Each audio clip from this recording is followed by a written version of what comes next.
got here, Gary? This is just a standard old-time meat grinder, hand cranked, that we are going to use today to grind up some cactus to make some cactus briquettes. Put it together.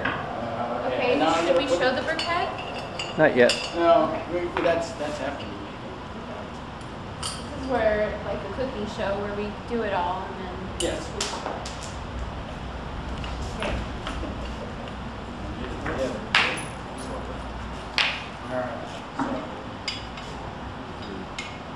Hey, we have one of, my mom has one of those. Everybody has one. Everybody. To the thing and be Kitchen grinding table meat. and- Yep. What, the old And my roast grandpa beef? lived on Oh a yeah, farm. that was, yeah. He used made to roast make beef, the sausages out of the cow intestines. or corned and beef they were hash, the best ever. beef hash, or whatever. All right, so now we've got our thing together. So now we got to do this. Today, we're going to show you how to turn this into this so that we can stop this.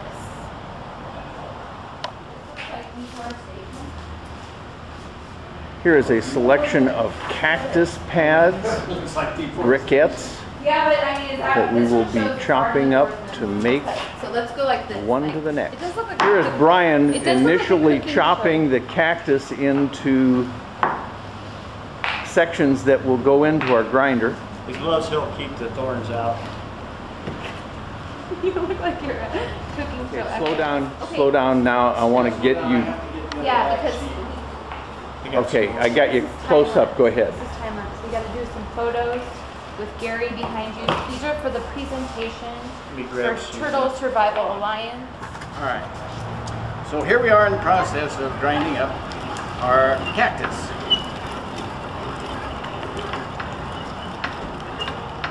It's not too hard.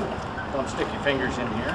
So by getting rid of these cactus and making these fuel efficient briquettes, we can essentially be getting rid of invasive species That's true. as well as providing an alternative fuel source for the Malagasy people. Exactly. Ready? You're Oh, up. okay. One of the nice things about this form of making briquettes is the fact that since this cactus grows in a desert area, there's not a lot of water available. And so most of the water we get out of this cactus will go right back into making briquettes. It saves us from hauling a lot of water. And I don't know, there's other benefits too that I Saves can't think it of off the top of from my head. drying it out Yes, and then keeps us- rehydrating. because it doesn't dry out very well. Cactus has a way of, even when you chop it up, it has a way of healing its wounds so that it basically won't dry out even in a solar desiccator that we have. And this method, this way you don't have to wait on it being dry. You can just cut it, chop it. It cuts the cactus up, spines and all. And it doesn't take that long. Whatever you call that one, He's going to give us some sawdust. Let me do that. Yeah. Sure. You want to put some gloves on? All right, be careful. Very careful. And here's a stick. And all of the cactus, all of the thorns are on the outer end. Yes, So- back in. As being thicker.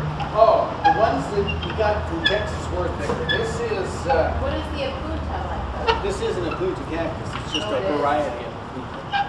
It's not, the ones that we got from Arizona were 3 times as long as these and probably 3 or 4 times as thick. I'll have you How about one of these, or is that all full? That's the sawdust. We'll mix it up. So we've added the cactus to the bucket, and then you simply just add sawdust until you get the consistency that you desire. And you can still experimental. Bacteria. A little more cactus to it, and some more sawdust. And as you can see, Gary, look at all of this moisture that is in this cactus, this ground cactus. Yes, you're in a desert environment. This is an ideal thing. I bet this helps hold together the biofuel briquette It certainly does. like glue. guys are something else. If we were on camera, I'd be talking about You are. Okay, so what are you going to do now, We're gonna Susie? add the. Okay, now, should we add some sawdust? We're going to add a little more sawdust. Can you tip it this way a little bit so we can see what you're... All right, so we're going to add a little more sawdust. We don't know how much. About a third of this bucket for that. So right now we're at 3... And a Three half, things of cactus. three of these full of cactus. And 1.5... 1.5 of sawdust. Okay. Okay. We'll do a scientific measurement to see what the volume difference Now ratio we're going to is. mix this up so it's a little dry, and then we're going to add a little bit of water because the cactus itself is too slimy to really press well. So we found from previous experiments. So we're going to add a little water to this to make this sort of a slurry so that it will pour well into our molds.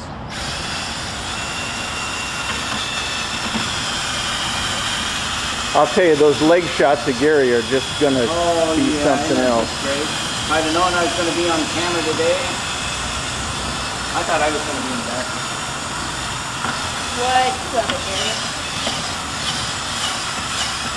No, I'm terrible on camera. A little bit more water in there. We're getting there. That thing that smells good. It's got cedar in it.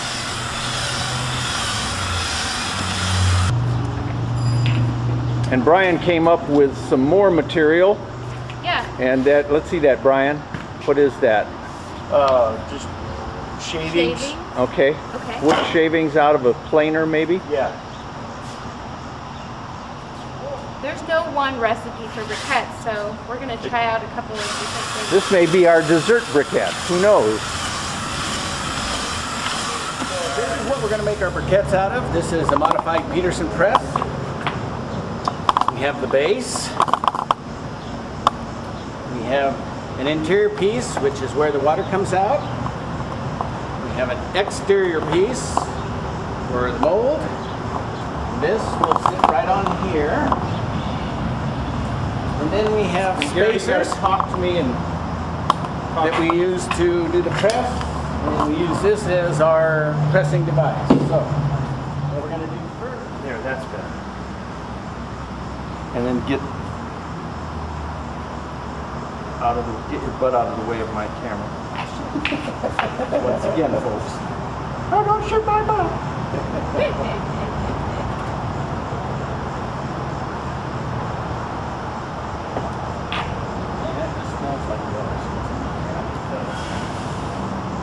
Alright, I think that's probably it's a nice size for this. And then we put something on a little Put your stickier hand. than the plastic. Yeah, keep your fingers there. Alright. And then we're going to put this on top. This is our press part. And the next part is really the real fun part. Now we're using a bigger jack than would normally would be used. We're using a Turn around, face this way. all right, we're going to use this jack here, which is a little bigger than what would normally be used. Usually use a 2-ton bottle jack. This just happens to be a 12-ton, but that's what I had, so that's what I used. Not in the way. Nope. And let me get this throat up. I thought I had changed the throat size. Yeah, you did.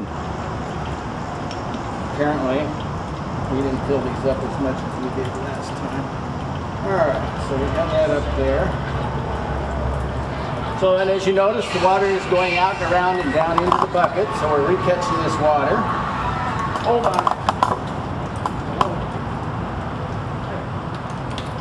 Now I'll get it up here where it's... Want me to square it up for you, Gary? Huh? Want me to square it up? It's pretty crooked.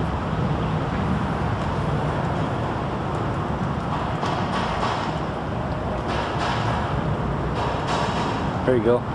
Looks a lot better. Okay.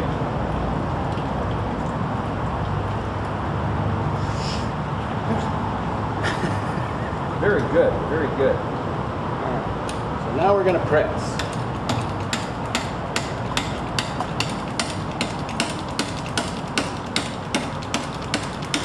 Okay.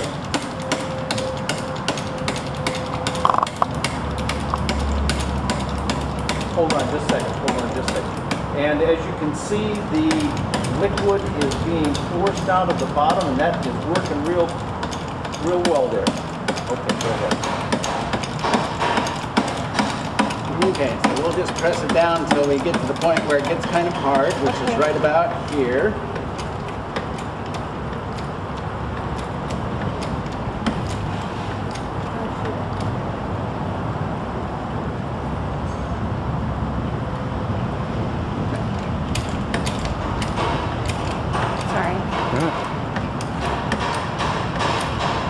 You know, if we had more rings, Gary, we could release that and fill that again and then re-smash it.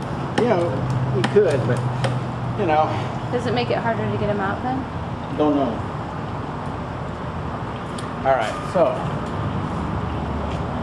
I'm just gonna let what water's in here drain out. Yep. Now, I do have a question about that because Yes? I was reading this article about briquettes somewhere else, and it showed like two pictures, like one with them donut shaped Yeah, and one yeah, they were all just went back into this stuff when we dry because they didn't hold their shape. That's because they don't have a binder. The different things you use for a binder would be, in this case, Cactus has this mucus sap that helps as a binder. In case of things where they fall apart, what we do in places where they have cattle and stuff is we use cattle manure. That's a very good binder to add to it. All right. So And do you think, has it ever been tested, like, if it's better to have a more dense briquette? Like, the denser the briquette, the better. But it will burn longer and faster, in theory. yes. But the thing about the density really is closely related to the type of material you're using. Yes, ma'am. Yep. All right. Okay. So, take this off. Yeah. Take that off. And our long one went away. And they got rid of that too. Oh no, here it is. This will work. And now we're going to press the briquette out. Yeah. And see what we got. And usually there's a little water on my top. I'm going to dump the water off. Okay. Okay, because right now I'm using the other camera and it's not picking up sound nearly as well as I'm telling these people to yell. Oh, wait, Gary. Get your hand out of the way so I can see. There you go. And then bring that back up just a tiny bit so we can, it's going to be like a series of Okay. photos. All right. I know. Okay. All right. I'm going to put this ring back on so I can push. Okay. I'll do it. Okay. So take Yeah. this ring off. Sounds good. Okay, bye. This ring off. And we'll take this ring off. And there we have two briquettes made of cactus and sawdust. Very nice, relatively dense briquettes. These we would stick into a greenhouse and and dry them in a greenhouse. Cactus briquettes that we're going to put into the rocket stove. We're going to shove that in sort of like that. We're going to add a little kindling to get things going. Some paper.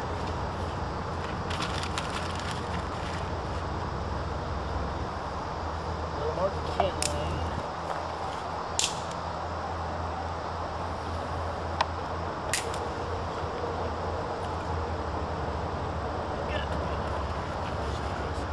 Now, Gary, I thought we were going to burn the briquettes in here. What is This is just to get the fire started. Briquettes, just to light a briquette itself, takes it a little while to get going. It's just like a big piece of wood. You don't start building your fire with big pieces of wood. You start with little pieces of wood. So that's what we're doing here. We're just giving the fire something to start. We're just getting started. Yeah. So we just have a little bit of kindling to get the fire going, to set the briquettes on fire. Brian, Once the go briquettes are over on and fire, just stand over there and we can just feed briquettes And then- in. let me get a picture. Yes, because once the first briquette is lit, we'll be able to slot. Then we just keep sliding sliding. in. Oh, additional briquettes in. We just keep sliding the briquettes in there. Okay, so Okay. I'm going to add a little of this fine stuff in here. That's a nice kindling material. And now I'm going to fire. There you go. Yeah.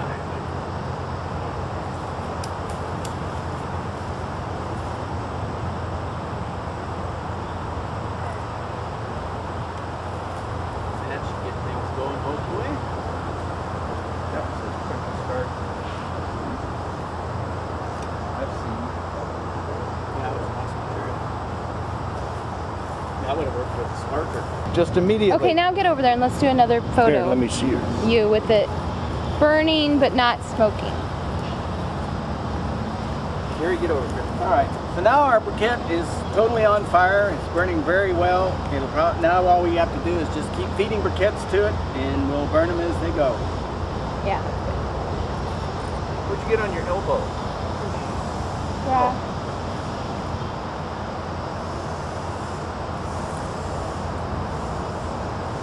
You have that camera on still? Yeah, it takes a while for the briquettes to get going. But now that all we'd have to do is just keep shoving briquettes in, and they would just keep burning. It's a really nice setup. Is the first briquette gone? Oh yeah, the first briquette's close to being almost consumed. So how many briquettes does it take to do a meal then? That is something that remains to be